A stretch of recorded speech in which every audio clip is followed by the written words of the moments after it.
tempat-tempatnya, jual emas harga puas. Yang juga jadi sorotan, Saudara, Presiden Prabowo Subianto menghadiri acara penutupan Musyawarah Nasional Alim Ulama dan Konferensi Besar Nahdlatul Ulama di Kediri, Jawa Timur.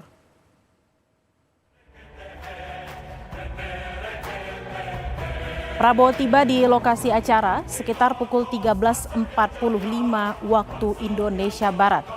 Kedatangannya disambut antara lain oleh Rais Am PBNU Miftahul Akhyar, Ketua Umum PBNU Yahya Holil Stakuf, Sekjen PBNU Saifullah Yusuf, dan Menteri Agama Nasaruddin Umar.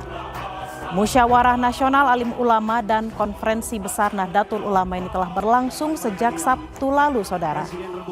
Acara ini dihadiri sekitar 1.000 orang.